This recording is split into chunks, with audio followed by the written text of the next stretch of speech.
my daughter now knows my parents love me. They put their BS with each other aside for me. That's how she feels. And that's what you want to do for your son. When they see you walking the walk and doing things for them, that's how you get leverage on them. Say, hey, I'm doing it too. Your father and I are doing it too. You got to do it. That's when you really see them go, oh, okay, all right, I get it. You know what? All right, they're doing it too. I got to do it. And that's what's going to give your son the best chance for a good outcome, where later in life, you're like, thank God we turned it around. He's doing great.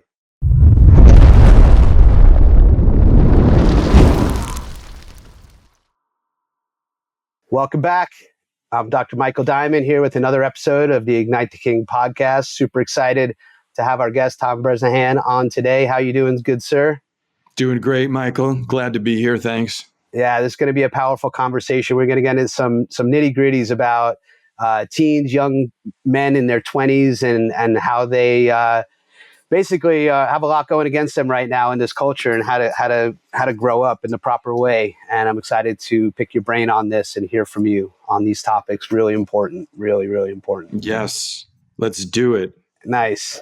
Well, I'm gonna go ahead and let these men out there know who you are. So you might blush a little on your bio because, man, you've done a lot and you have helped a lot of people. So let me go ahead and introduce you officially. So Tom Bresnahan is a certified counselor, coach. He's an intervention specialist. He works in private practice with struggling teens to 20s young men, their concerned parents, for the past 12 years.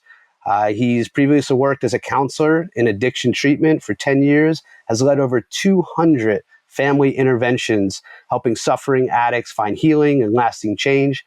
With young men currently falling behind in higher education, the workforce, and family formation at record levels, Tom's comprehensive process and approach delivers the measurable change, lasting results parents are looking for. He posts daily on X, LinkedIn, Facebook at Tom Bresnahan.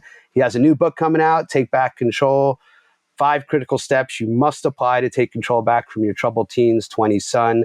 Comes out November 5th, so we're right there, man. Congratulations. We'll definitely have all those links and everything in the show notes as well. Welcome. Thank you. Appreciate it. Man, Glad that's a lot to read. You have definitely had a lot of experience. We recently reconnected. I've been obviously doing Ignite the King and working with men.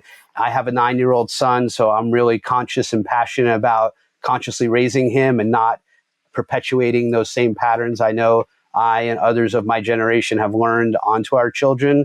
And you're in a unique niche of men launching into the world. And maybe I could just ask you right away, what are some of the top challenges you see that group facing, and put it in that cultural context of where we are in the world? Great question, Michael. So, what's happening out there right now is the Gen Zs, there's 68 million of them. Those are the kids turning 12 to 27 this year. So you figure half of those are males, boys. So Right. there's 34 million of them. They're having the hardest time if we look at the sort of the 15 to 27 year olds, that cohort sort of gaining traction in high school and then launching out into the workforce, as you said from my bio, family formation, getting jobs, higher education. So they're really struggling at record levels. I don't know what your viewers know about this, but I'll just go through it really quickly. In that cohort, college graduations now are 2 women for every young man. It's completely flipped from where it was for about 30, 40 years ago when I was in college, in the late 80s. It's about 2/3 girls, 1/3 boys. In the workforce, the Gen Zs that are 21 to 27, it's 2/3 girls, 1/3 boys. And then in family formation, marriage rates have cratered, birth rates, as we know, have cratered. Right. It's a thing where the women, the young girls, are not seeing as many economically and emotionally viable young men.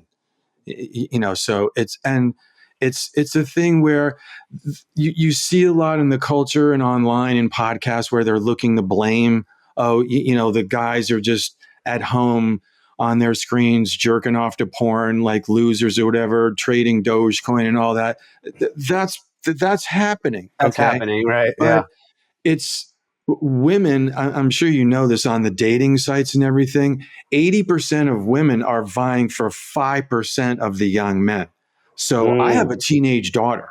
right. So I think there's this thing where we've seen the future is female and girl power, and we needed to do that. We did. Yeah. Young women and women in general needed to get a little more sort of, uh, representation in the workforce, and all that sort of stuff that's related to that, and we know that.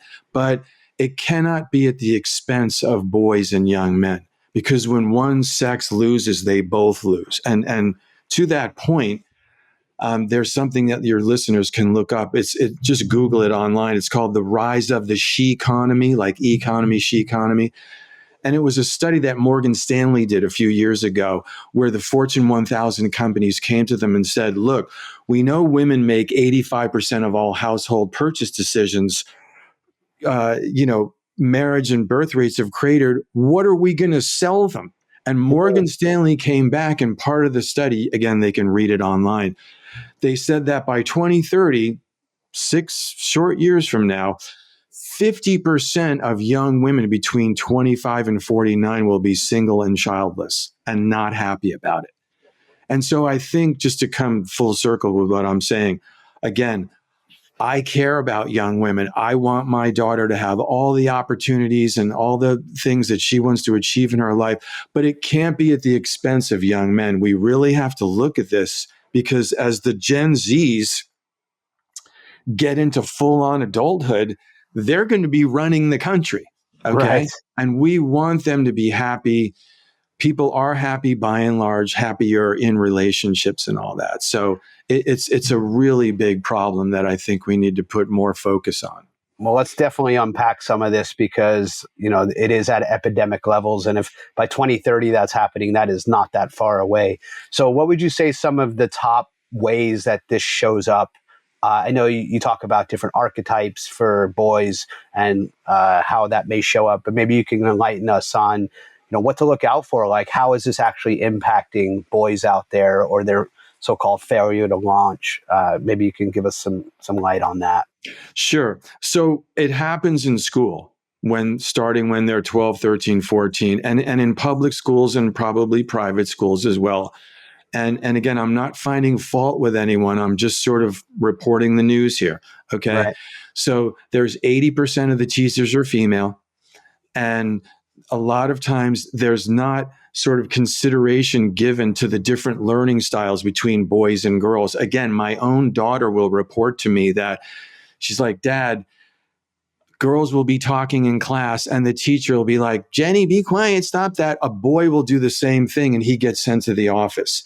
Right. Boys, as you know, are much more rambunctious. They have testosterone pumping through their system. It's Right. torture for them to sit still for 7 hours a day in school. Certainly not as easy for them as girls. So it starts there, where they are kind of maybe treated a little different, treated with less patience, sort of marginalized and said, that's bad, that's bad. But and then they sort of pull back, and Right. boys are much more into online porn, which is everywhere now. It's completely nuts. They're Right. much more into video games. So you see this isolation, and I'm sure, I think you mentioned it earlier when we were talking before we jumped on here. Jonathan Haidt's book, The Anxious Generation. Mm-hmm. Screens affect boys more. And again, I'm not saying it's not affecting girls, but for some reason, with porn, video games, sports, YouTube videos, boys are more pointing their phone out. They're like wanting to make videos and, those jackass movies with Sure. crazy stuff and blowing shut and jumping and crashing and all that, where girls are more pointing it at themselves. You see it on Instagram and all that. Right. So Good point.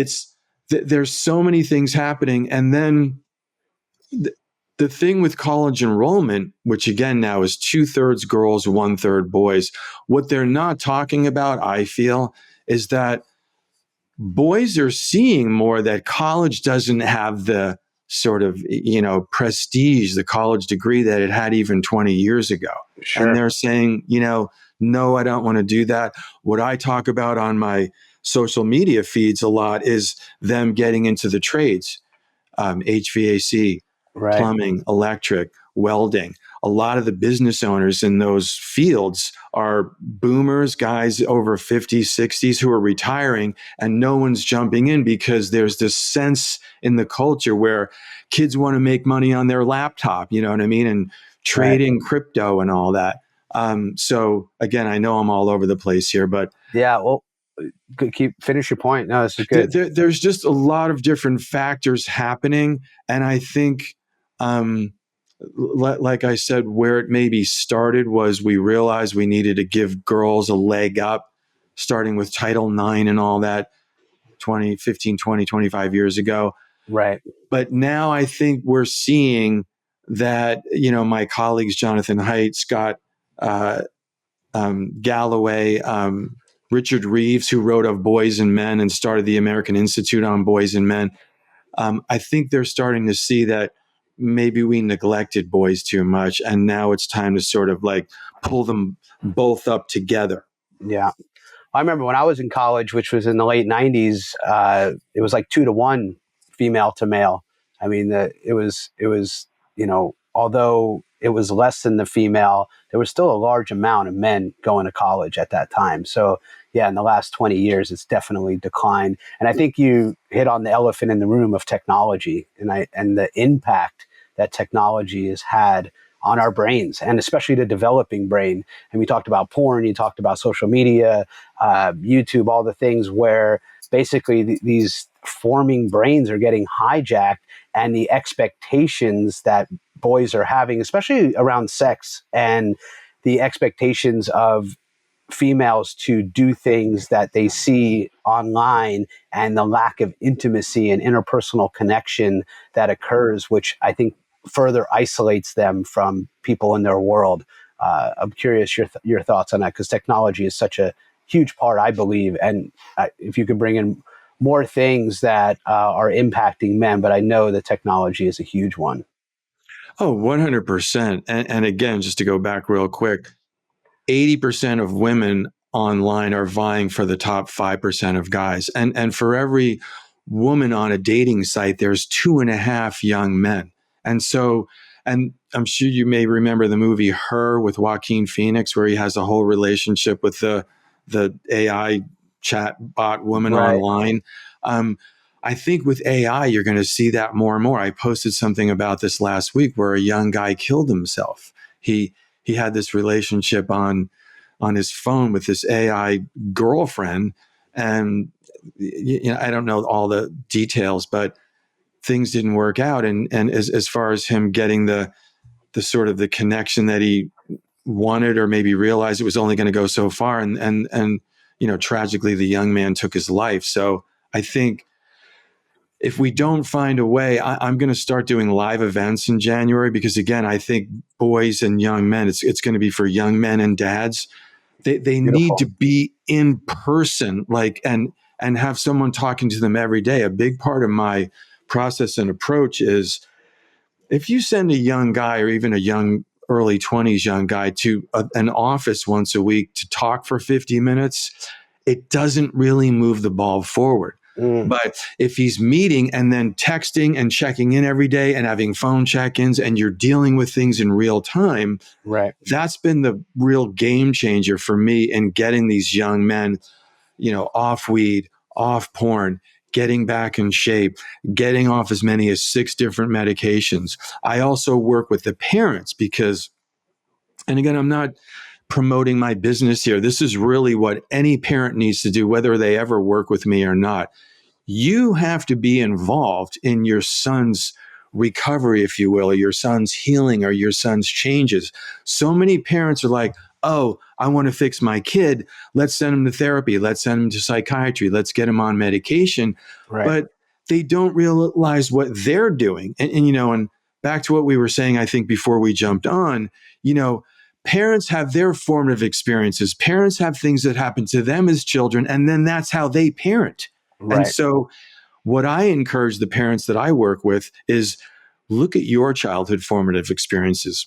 What was your relationship like with your parents? What did you see them doing? How did they parent you? How is that different from your spouse, whether Right. you're together or not? Again, 50% of the couples are divorced. So Totally. you see so many teen boys in households where they're back and forth or they don't see one parent. And so then the parents have no incentive to sort of work together and be a united front, which ultimately helps their son change and grow and heal and do the things that they're looking for, that they're worrying about. You're hitting on so many points here. So I think there's a few things we need to unpack. But I think we're getting to the meat of it here. I mean, obviously technology is a huge part, but the parents and the influence or lack of influence that has in that boy coming to a man's life. So, in our work in Ignite, we're obviously working with the adults already. So part of, and I think ultimately comes down to doing the work, right? Like the parent needs to do their work, just like they're asking their son to get involved in their life. You can't just pass it off to a therapist or somebody else. Like you have to take ownership of that. Three things that we talk about in Ignite why boys don't mature into their mature masculine is, one, there's a suppression of emotion, just the inability to access that. Two, there's really a lack of rite of passages in our culture that actually lead boys to men that we used to have for centuries. And the last one, I'm curious your thoughts on this, it's mentorship, right? It's having that role model. It's having that father in the home. It's having someone that boy can look up to that's done it, that can lead them that way. And I feel like that's hugely lacking. I mean, you talk about 80% of the teachers being female, half the families being of divorce. I know the statistic that really gut wrenches me is that 80% of prisoners in our country come from fatherless homes, right? So the importance of this masculine energy, this pure, true masculine energy is lacking. So I'm curious your thoughts on that. Oh yeah, and this isn't my thing. I'll say I heard Scott Galloway say this, but I was listening to him on a podcast the other day, and he said, the ultimate expression of masculinity is taking interest in a young man or woman who isn't your child. Mm. And we used to have that in the culture back in the day, where you had community and uncles and family friends, and we lived in tighter communities where the older men looked out for the younger guys, even ones that weren't their sons. Yep. And we've really lost that. We've been sequestered. One of the things that I think is really impacting all people, specifically young men, is isolation. We're on our phones, we're home. COVID really impacted young people. I saw how it affected my daughter. Yeah. Teenage girls are so social. And when she was stuck at home, she didn't want to be on Zoom. She was like, no. It was like, Right. come on. It's really, it hurt boys more. Boys do mature slower, and their executive function and all that. Yep. Richard Reeves, who wrote Of Boys and Men, and again has that institute, he's gone before Congress and suggested that we redshirt boys, because they are so far behind, as one of the things to maybe pull them up, even with girls again. But anyway, back to your point. Yes, in a culture where there's more isolation, people are more on their screens and phones, working from home, school from home, and again, where you have half the families are divorced. A lot of times, the dads don't get the kids. The moms Yeah. get the kids more often. Again, nothing against women. Yep. My thing is like, how can we help the children? How can we help the young people, even girls? Again, like I said, my daughter, she knows she wants to be a mom. She already knows she wants kids and a husband and all that. She already knows that. And so, yes, part of my mission in life is, so 10, 15 years from now, when she wants to get married, there will be a pool of viable young men for her to choose from, Right. economically, emotionally, and for me, a big part of what I do is working with struggling young men. Is I was that guy. I was that struggling young teenager. We moved around a lot. My dad was very stressed out. He had his own PTSD and problems and issues and alcoholism and all that. So we moved around. I went to 3 different high schools. I felt isolated. I didn't make the sports teams after our 3rd move. And then I got into drugs and fighting and truancy and all that. So I really understand what they're going through on that visceral level. Yeah. And I want to be that guy in my work that can come into families and help young men like that, because it's really in this theory that everyone's putting out, but like and like you're doing with the dads and stuff and men, you've really got to get in there and work with them one-on-one and in groups and in person. Yeah. So I'm curious, before we get into what's possible, because I think it's important that we get the impact that this is having and can have in the future. If things don't change, I mean, where are we going with this? What's the grim outlook on this if things don't change and we don't do this work? Well, I think first and foremost, young people will be less happy. They'll be lonely. Again, not everybody wants to get married. Not everyone wants to have kids, but I would say the majority of people do. And so back to that Morgan Stanley study that found that in 2030, half of the young women will be single and childless. I don't think they're going to be happy about that.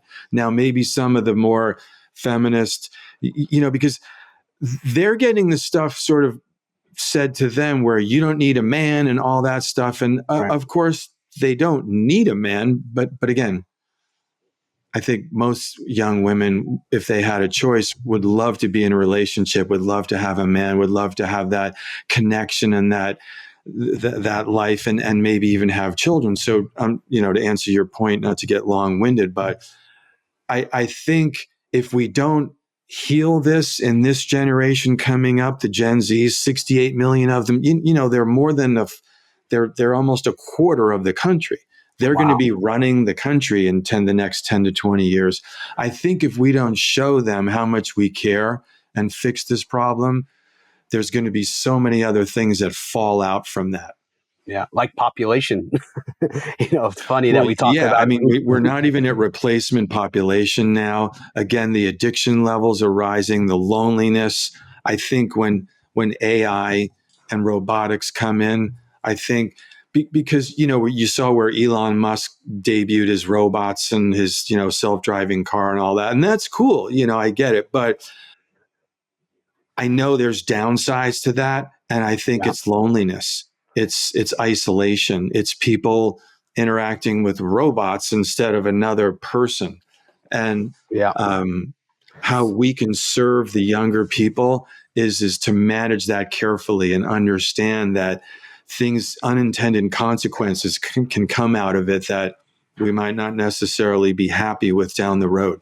Yeah. And I think the same could be said for when social media came out. It's so addictive that, whether they knew about that or not, it was unintended consequences, right? Of just how powerful these little technologies are. And, to the point where we're in information overload, but we're wisdom deprived. We have more connection than ever before. But as you're saying, the level of loneliness out there is through the roof. So the technology, although perceiving like I'm connected, but really you're alone. And less, I saw this video the other day where it said, where are all the casts? We don't see kids with casts anymore, right? Like, growing up, in your generation, we're pretty close in age where kids break arms, falling out of trees, kid broke legs, riding their bikes, and you just don't see that a lot anymore because they're just not out doing those things with each other. And sadly, all the casts are more internal, right? They're mental casts now. They're traumas that are literally from what we're talking about here. So it seems I like saw that. It made me think the same thing. It's like, you're right. They're not crashing on their bikes or skateboards or falling out of trees or whatever. And And that's not a good thing. No. More casts would be good. Yeah. Taking chances. We've coddled kids and have all these bumpers around them, whatever. And it's not a good thing. And to your point about social media and screen addiction, and Jonathan Haidt really, I think, has brought this to the forefront with his book, The Anxious Generation, is how screen addiction is just as bad as weed, vaping, porn, alcohol, anything. It really is. It literally atrophies their executive function in the neofrontal cortex right above their eyebrows. Yep. And I've had, at this point, dozens and dozens of clients where teenage boys and even early 20s where they literally had to give their parents their smartphone and just get a flip phone for a while because they couldn't stop. They were like, oh, but after 30, 60, 90 days, the kid totally comes back. And then maybe they gave him his smartphone back, but they have to take off social media. Then he has to turn the phone in at night because as I'm sure you've heard, lots of teenagers, they're up on their screens, under their covers and stuff. With my daughter, we had a 6 months, a couple of years ago, where she had to turn her phone in at night because she was just on her friend. She's actually has no social media and she's not allowed to have TikTok. And she's gone along with it, but it's really difficult for them. And I think parents, and your son is 9, so this is going to be coming for him. Yeah.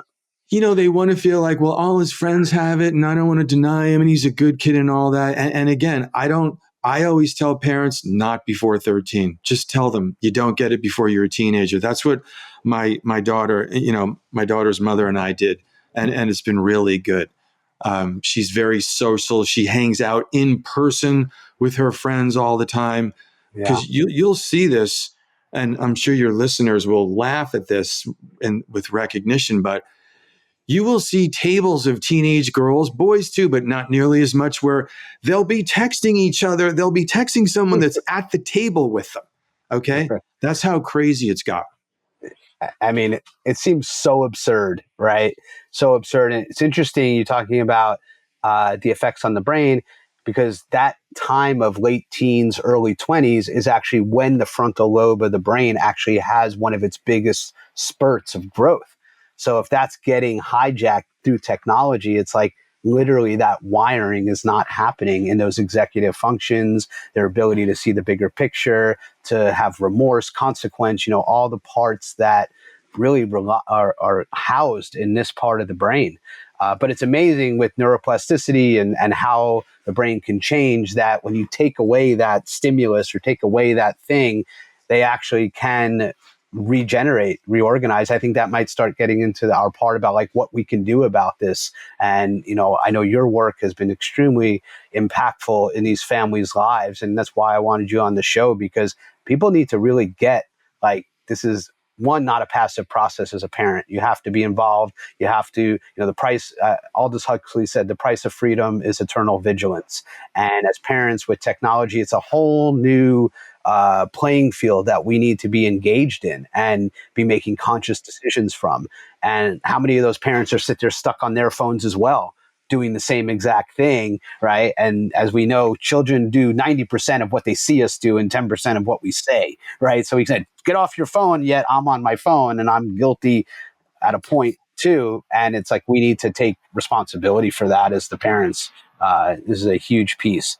So 100%. And to your point a minute ago, as far as the developing brain, there's 2 windows of the most development, where all the wires are hooking up and all the connections are being made: birth to 5 and 15 to 20, especially for boys. Okay. Yeah. So I always tell my parents, and for your listeners, a lot of parents think, oh, a little weed's not that bad and a little that. Yes, it is. Yes, it is. In that second window of brain development, 15 to 20, they know now that smoking weed, vaping, alcohol, and again, even the screen addiction can drop their IQ by a full standard deviation, which, as we know, is 15 points. So you want to be really careful, because once those connections are not made, it's not like they can quit later on and then get it back. The connections don't happen. And so, and then what you segued into afterwards, I just wanted to make a quick point on, as far as the parents. Yes, you have to get on the same page. One of the things that really helps me sort of get young guys to listen and buy in with me is I say, listen, don't worry. I'm going to hold your parents' feet to the fire, Hmm. Bob and Jane, or, Bill Right. and Cindy. I'm like, listen, I'm going to call them on their shit. Okay. They're Yeah. doing this and they're fighting and they're doing that, especially if they're not together. They're bashing each other to the kid. Oh yeah. Really bad. And again, I'm speaking from experience. I'm not with my daughter's mother. We got divorced 5.5 years ago. It was half my fault. Again, she did her stuff. I did my stuff. We're not together anymore. I had to do the work to clean up my stuff, my side of the street, be a loving co-parent, the best ex-husband that I could be. I joke with Scarlett's mother. I say, I'll do all these things, and I'm like, I'm back in the top 10, aren't I? I'm in the Yeah. running for best husband of the ex-husband of the year awards, right? And she laughs because that's what my daughter sees. She Right. sees, wow, mom and dad are working together, even though they're not together. We do little things as a family. We hang out. They are, nice to each other. Parents, whether you're in the same household or not, you have to look at how you're showing up. Because the one thing that young guys, whether they're teens or early 20s, they see the hypocrisy. If you're Yeah. like, you need to go to therapy and you're effed up and they're like, what are you two doing? So, Right. so again, for your listeners, you got to look at your stuff. You got to walk the walk. You got to show them that you're doing the same thing. Like for dads, because I'm assuming your listeners are more men, you got to treat his mother like you want him to treat her. You can't be Oh, snapping or weird with the mother and then expect him to listen to her. say that again, man. That is powerful. Yeah. And again, I've done that. Listen, what I say to parents and the men that I work with, the dads, I've made every mistake in the book. Let me help you. Right. Learn from me. It's like if you're being weird or like doing little things with the mom, you can't expect the son to like do what you want. You have to be the leader in the family. Right. And again, some dads will be like, okay, well, whatever, then I can figure it out. Ask for help. I had to get help. We all need help. We all need someone to show us stuff. And Yeah. again, not me, anyone, get help. Right. Get someone to show you what you're doing wrong. Get someone to help you see your blind spots, because it's not only going to be better for you, I'm sorry, for your son, but it's going to be better for you too. Yeah. And men and boys, for that matter, tend to not ask for help. Right. Tend to hold it in. Where I had chiropractic practices for many years, and predominantly the patients were female because women just frankly take care of themselves better, or when there's a problem they'll seek out help, where men almost see it as a badge of honor, right? Pain and endurance and just dealing with it and shouldering it and not complaining, but then unfortunately, they oftentimes would wait until things were so far gone, and they then tried to fix things. And like you're saying with the brain development, once that's gone, it's really hard to, almost impossible to rewire it that way. So we need to kind of have this wake up call now. So I was wondering, 'cause I saw that, and we love archetypes here at Ignite. We talk about the warrior, the king, the lover, the magician, and I know you've identified a number of archetypes that these struggling teens, young 20s men embody. And I was wondering maybe if you can shed some light on that, because I would love for dads or even moms listening where they can maybe see this going on in their children and identify, oh, wow, he's that, and I need to pay attention to that, because we want to give them something where they can identify this in their children. Would you mind sharing a little bit about that? Yeah, sure. I just want to say something real quick, what you touched on, because I know it's so important. Teen boys, the suicide rate for teen boys, for young men, 15 to 30, has gone up 33% since 2010. And your audience might be like, where is that? Show me that. Just Google it, okay? And teen boys commit suicide at 4 times the rate of young girls. Again, Mm-hmm. I love young women as far as like wanting them to get everything they want. I have a teenage daughter, but young men are suffering more. Again, suicide rate 4 times of teen girls. But Wow. to answer your question, I've discovered there's 5 archetypes. with teen boys. There's the isolator, and that's the one that's usually maybe pretty good in school. Maybe he's not as athletic. He is smart, but he's isolating more on screens in his room. He's probably into porn, which the parents don't even want to kind of look at sometimes, because a lot of the dads are addicted to porn. Right. And that's really hurting him as far as his maturation, his development. The isolator is maybe a little more afraid to reach out and try to connect with girls and stuff. And again, I'm just going to give just overview. Yeah. You have the perfectionist, which is a boy that's maybe really good at school, and he does really well, but then he beats himself up. He can even be athletic. He can be in good shape, but he's more of suffering in silence. And that is also, there's another one called the overachiever.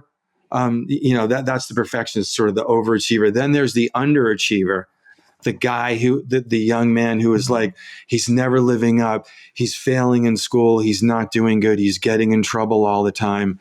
You have the angry rebel, which is even much more sort of pronounced, where he's telling off mom and dad, angry, getting in trouble, vaping, fighting, screaming and yelling and all that, kicking holes in the wall, doing all sorts of crazy stuff. And then the one that, and again, I know these are just very brief outlines. I actually have a series right now that I'm posting online. So Cool. Your listeners can look back literally in the last 3 or 4 days. I'm posting the 5 archetypes and a whole description of them, their issues, what parents can do. But the 5th one, and the one that parents, don't want their kid to get to, is the failure to launch, where you have this post high school, has gone to some or even all of college. Now he's living back at home and he's isolating. He's working in maybe some, menial task job, if he's even working, back in his childhood bedroom, maybe down in the basement. And then the parents are beating themselves up. What did we do wrong? His older sister is doing great. His older brother is this, and he's just stuck living here, pissed off at us. And what parents realize is that if they go back, they realize where they didn't push him and squeeze him and give him boundaries. And so now it's sort of gotten out of control. And then a lot of times, and I'm certainly not poo-pooing college. College is great. But if he gets a degree where he's working at Starbucks, because there's just not that many jobs for a communications degree or an English major or something. That was my degree, by the way.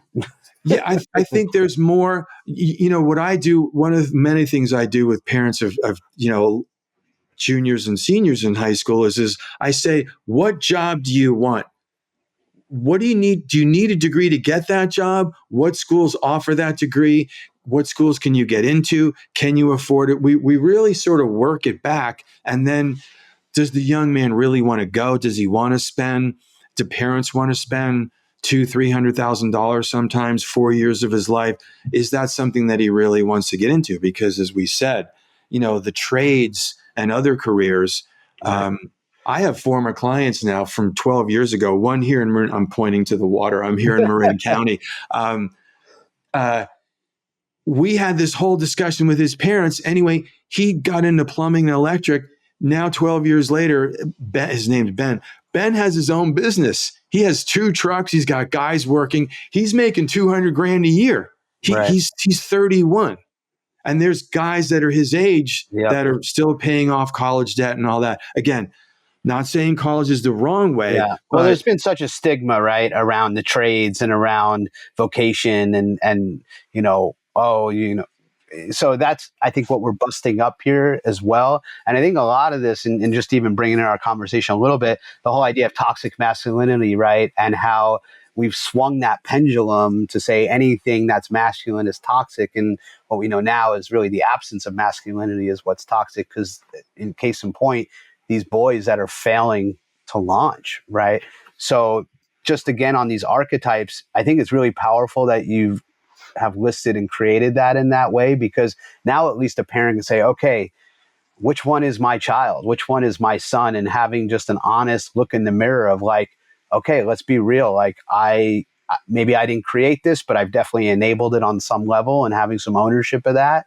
And then it's like, okay, what do they do about it? If they've identified now, okay, my kid's the angry rebel, which I think that one's kind of obvious, right? If the kid is getting in trouble and talking back. But I remember reading on your thing, like the isolator, everyone thinks, oh, he's fine. Like he doesn't cause problems. He's okay, right? That's probably one of the worst ones, I would imagine, because he's isolating and not sharing and holding it in. So what would you start to suggest as we bring it a little more into the actionables here? If parents are honest with themselves and identified, okay, my child is in this category or archetype, what do they start doing about it? Obviously, getting help from someone like you is huge. But once they've identified that, okay, my child is this, like what's after that? What can they start to do? That's a great question. And, this is the 5 steps that I say parents must take in order to get control back of their troubled teen 20s son in my book. And again, not to promote the book, but it's like you have to start telling the truth. That's the first and foremost thing. You have to really look at the situation with your son, with your spouse, and say, what's really going on?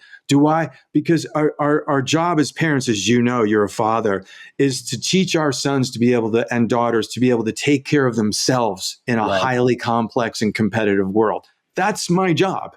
If my daughter is not functioning in her mid-20s out in the world, I failed. Okay? That's just it. So start to tell the truth. Tell the truth about what's really going on with your child and get help, get information about how you can figure it out. It's not easy. It's painful. It's really hard to look at yourself and where you've made mistakes. The second thing, commit to being a united front with their other parent. And what I mean by that is you don't have to agree with everything your co-parent, your spouse says about how to discipline them, how to act, but deal with those differences away from him. Do not fight in front of him. Don't see how he can divide and conquer and live in the gap between you two. The third thing, agree on and set boundaries and consequences. If he comes home late, if he tests positive for weed and vaping, if he starts screaming and yelling or telling off his mother or whatever, there's boundaries and consequences. We're not going to deal with this because, again, you're preparing him to deal with the outside world. No cop, lawyer, school administrator, coach, or boss at work is going to deal with this kind of crap, right? So you've got to start teaching them now.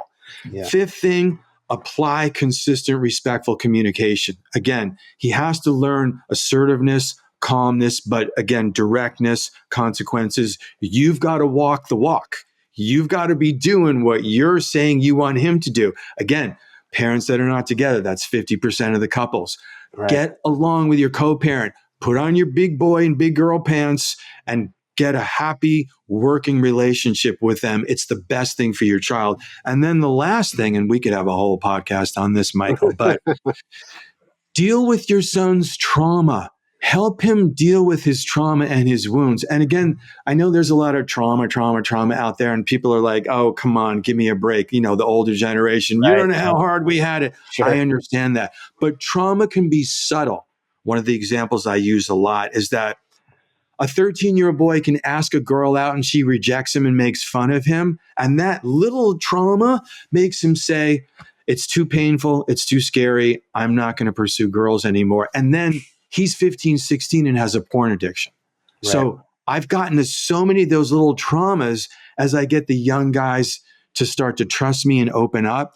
And you heal that social anxiety, you get them off medication for it and all that. And then you really see, wow, he's on a trajectory where he's going to be okay. By the time he's 25, he's going to be out there doing fine. I feel relief. And I think that's what parents really want. Yeah. Well, we definitely better follow your social media because there's a lot in each one of those archetypes that I know you said you've expanded a lot more on. But what I'm hearing is the through lines we start to wrap up here is, one, parents have to take responsibility for themselves and how they're showing up. Two, parents have to realize that their kids do have challenges, I think there's a lot of times where we don't want to admit that our kid is going through something or challenging because there's a sense that we failed them, right? Or that, we feel guilt or feel shame that we didn't do the right thing. And it's like, well, it's time to clean it up, take ownership, step in, clean it up, get professional help, because a lot of times we don't know what to do because we're in our own addictions, we're in our own traumas, right? We're in our own perceptions, and we know with children the waters can get muddied quite a bit. So to have that third party, to have that outside perspective, I think is invaluable. And overall, we need to recognize that these are our children, and we want. It's ironic to me, and I see it all the time, where it's like parents want their kids to be safe, they want them to be healthy, and they'll do all these things to protect them, but yet they'll feed them the crappiest food, or they'll give them their iPad, right? Where it's like, on one level, you're totally want them safe, but then you're doing all these things that are actually inflaming the problem. So, like here in Texas, public school, kindergarten, a kid gets his first computer, gets his iPad, and it's like we're just dooming them from the beginning, in my judgment. So I think there's a real gut check we need to do as the adults in the room. And I love your part around, because a lot of families are divorced. It's like, treat that other person with respect, right? Treat them how you want your children to treat their future partners. And there's Exactly. a lot of disparity with that. And again, It's not easy. I did that. Oh, yeah. We moved out 5.5 years ago after the divorce was final. And the first year and a half was a little bumpy. But about 4 years ago, when my daughter was 13, her mother and I decided, we got to put this behind us. We got to start to be a family for her. She's an only child. And Right. I'm so grateful that I did it. And there was bumps along the way and mistakes, but it's what's best for her. My daughter now knows my parents love me. They put their BS with each other aside for me. That's how Right. she feels. And that's what you want to do for your son. When they see you walking the walk and doing things for them, that's how you get leverage on them. Say, hey, I'm doing it too. Your mother and I, your father and I are doing it too. You got to do it. That's when you really see them go, oh, okay, all right, I get it. I get it. You know what? All right, they're doing it too. I got to do it. And that's what's going to give your son the best chance for a good outcome, where later in life, you're like, thank God we turned it around. He's doing great. Love that. Tom, this has been, I feel like we have so much more to talk about. So hopefully we can have some more conversations down the line. And I'd love it. Like I said, you're right. I feel like we could talk for so much longer. There's so much. This needs to be out there. Can you just remind us, and this will all be in the show notes as well, but you have a book coming out, highlights a lot of this. Can you just give us a little more on Yes, that? I have And a book anything coming else, out, Get anything else you Control want to Back. share? I'm sorry I interrupted you. Right. Get Control Back of Your Troubled Teen, Early 20s Son. It comes out next week. And then I post pretty much every day on Twitter, Facebook, and LinkedIn. Tom Bresnahan. You can easily find me. It'll be my little picture there. And it's really a great resource for parents, where I'm sort of looking at all sorts of issues, what's happening in the media, what kids are doing, all sorts of things to help parents, with this issue if they have a teen 20s son that's struggling. Beautiful. I feel very fortunate not only to know you and have this conversation, but having my son be 9 and be working on this now. And I know there's a lot of parents out there that are in it right now. And I just want you guys to know out there that we see it. There's help. It's time. If you're listening or watching this podcast, you're obviously doing some self-reflection. You're willing to take ownership of your life and what you're responsible for. And as I always say with children, once my child was born, my son was born, I realized my life wasn't about me anymore. It is about serving that life and getting him where he's going to be thriving in the world. So I just want to say thank you, brother. It's an honor to have you on this show and to get your wisdom. I know this is going to impact a lot of men's lives out there. So thank you very much. Thank you for having me on, Michael. This has been great. Wonderful. All right. Well, for you men out there, make sure to like, share, subscribe, and we'll see you on the next one. Have a great day.